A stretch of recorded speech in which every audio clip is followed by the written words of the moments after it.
Halo sahabat Mas Berlian, ketemu lagi dengan channel UMKM Mas pertama di Indonesia.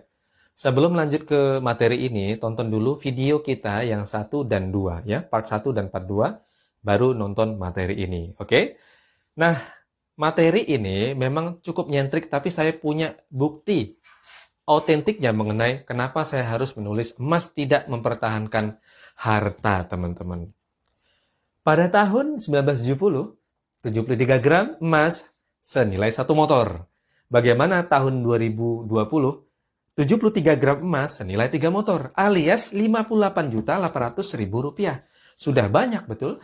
Tadi judul yang kita angkat itu artinya emas tidak mempertahankan harta, tapi meningkatkan harta kita. Jadi teman-teman harus beli emas sebanyak mungkin. Contoh yang lain lagi adalah dulu 0,1 gram 2017 harganya 50.000. Sekarang sudah 100.000 rupiah. Lebih. Ya, lebih dari itu. Nah, ada nggak sih barang di luar sana selain dari emas yang tahun 2017-nya harganya 50.000, sekarang jadi 100.000 rupiah? Nampaknya jarang. Nah, artinya memang emas ini jauh lebih cepat naiknya dibandingkan nilai-nilai yang lain, bahkan nilai dari uang itu sendiri bahkan. Begitu ya. Nah, bagaimana dengan tahun ini yang 50.000? Ada nggak selain dari 0,1? Ada, yang lebih kecil adalah 0,05. Kami ciptakan ini agar membantu masyarakat dapat menabung emas tanpa harus mencicil di lembaga pembiayaan. Sebelum ini, saya akan bicara mengenai sifat uang terlebih dahulu. Sebelum kita mendalami lebih jauh, sifat uang dulu. Sifat uang itu pertama nilainya turun. Tentu semua orang sudah tahu. Nilainya turun. Ini bukan rahasia umum. Dalam bisnis, ada 3 yang tidak bisa dielakkan. Dalam bisnis itu tidak ada yang rahasia, tidak ada yang spesial, tidak ada. Ya, tidak ada yang rahasia, tidak ada yang spesial, tidak ada yang terbaik.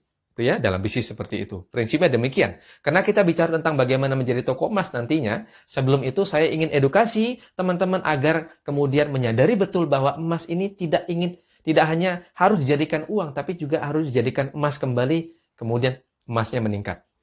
Nilai uang itu turun, oke? Yang kedua, kadaluarsa. Teman-teman ingat nggak sih uang 500 perak itu yang ada gambar hahanya itu ya, atau ada gambar orang utan kalau nggak salah. Itu sekarang sudah kadaluarsa, teman-teman. Dulu ada gambar uang bergambar Cuk Nyadin ya, pahlawan nasional itu. Dulu laku, sekarang tidak laku. Sudah kadaluarsa. Jadi uang itu tidak bisa diandalkan. Yang ketiga, berubah bentuk, teman-teman. Dulu mungkin dalam bentuk koin, sekarang kertas, lalu kemudian menjadi digital. Tinggal nanti undang-undang mengatur bagaimana kemudian uang itu menjadi sebuah objek digital saja, ya, objek digit begitu ya. Ini sifat uang. Sekarang saya akan bicara mengenai kesalahan investasi emas yang paling umum yang biasanya diterima masyarakat padahal sebenarnya tidak demikian. Saya bicara ini artinya kami memahami rahasia yang tidak didengar oleh teman-teman. Ingat, dalam bisnis itu tidak ada yang rahasia, tidak ada yang spesial, tidak ada yang terbaik. Oke? Saya akan angkat ini tidak menjadi rahasia lagi. Investasi emas yang paling umum dan itu salah adalah beli perhiasan. Jangan membeli perhiasan untuk investasi. Kasih tahu semua orang tua. Tapi rata-rata orang tua meyakini bahwa beli perhiasan adalah menguntungkan. Tapi it's okay, fine. Karena apa? Karena zamannya berbeda.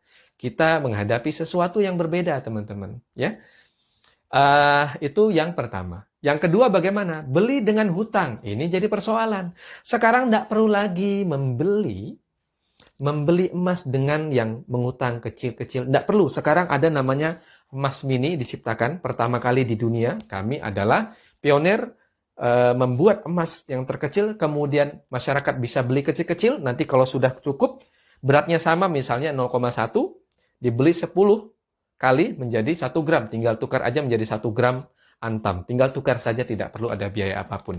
Itu adalah terobosan dan solusi buat masyarakat. Selain juga menjadi nilai yang baik juga bisa dipertahankan di masyarakat mengenai emas. Oke? Lanjut lagi, beli dan jual ke toko. Ini kesalahan. Teman-teman mungkin merasa bahwa sekarang adalah zaman di mana kita tidak perlu lagi ke toko emas. Beli ke online, ya bagus sebenarnya. Saran saya, jangan beli ke toko dan jual ke toko lagi. Karena toko itu punya biaya operasional dan itu membuat teman-teman harus dipangkas keuntungannya. Dan kenapa tidak harus beli ke toko? Karena beli ke toko sekarang tidak harus ada fisik, ada juga online, ya. Jadi saran saya kalau jual ke toko juga jangan ke toko sana, ke misalnya fisik. Kadang-kadang ada biayanya yang sangat turun sekali biayanya, kemudian kita buyback itu kita rugi gitu ya. Padahal tidak begitu. Nanti kita ajarkan bagaimana caranya. Lalu kesalahan yang lain adalah tidak punya tujuan jangka panjang. Jadi kata misalnya ada orang bilang, oh beli emas itu menguntungkan. Akhirnya kita ikut-ikutan beli. Nggak ada jangka panjang sama sekali. Nggak ada niat untuk menyimpannya begitu waktu lama gitu. Nggak ada. Jadi ketika ada naik sedikit, jual. Oh, nggak bisa, jangan begitu. Harus ada jangka panjang. Misalnya, saya menyimpan emas untuk hari tua saya, untuk masa pensiun, untuk pendidikan anak saya, untuk umroh, untuk jalan-jalan. Banyak sekali. Harus punya jangka panjang. Kalau tidak, wah, lewat itu teman-teman.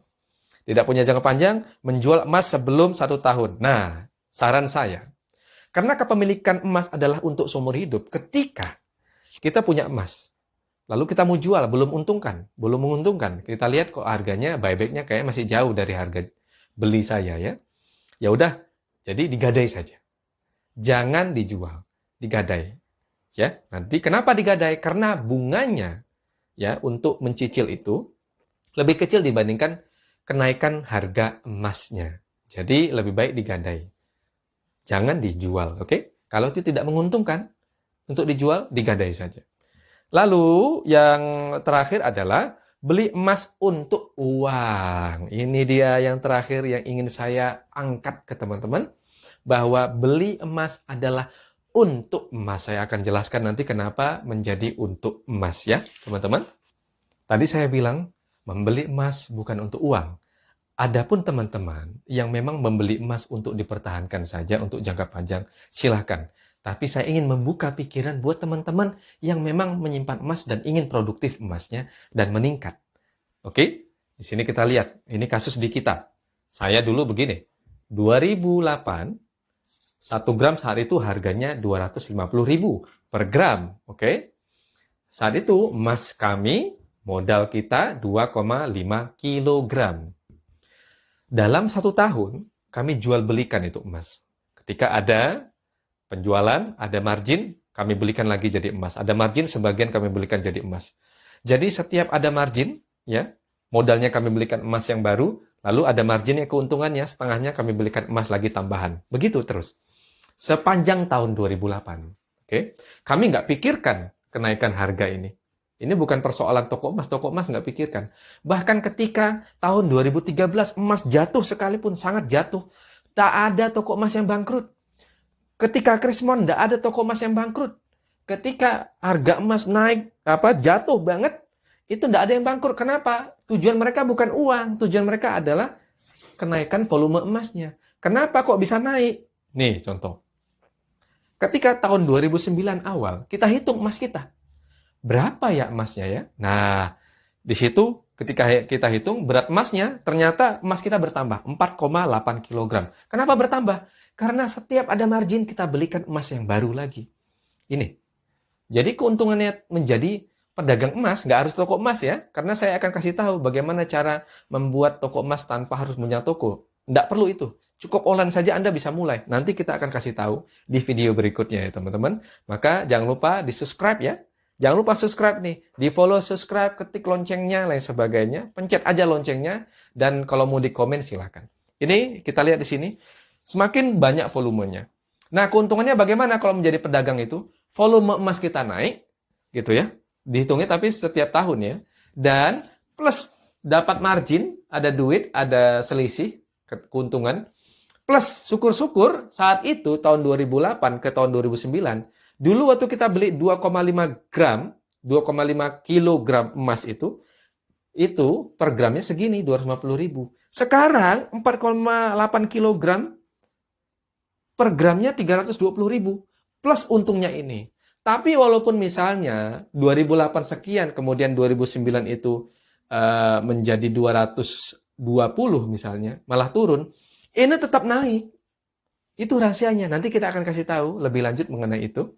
Dan yang paling penting, ada beberapa hal yang perlu saya ingin kasih tahu. Ini teman-teman. Misalnya ya, teman-teman ya. Mungkin berpikir bahwa, oh saya dapat untung kok beli emas, lalu kemudian jual ketika untung ya. Tapi ingat ada jebakan. Ini lihat.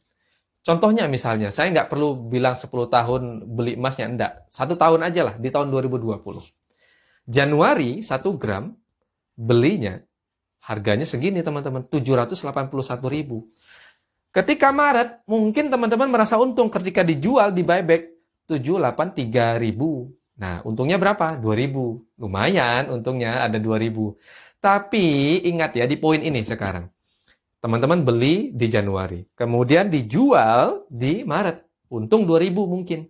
Tapi oke, teman-teman pegang uangnya sekarang.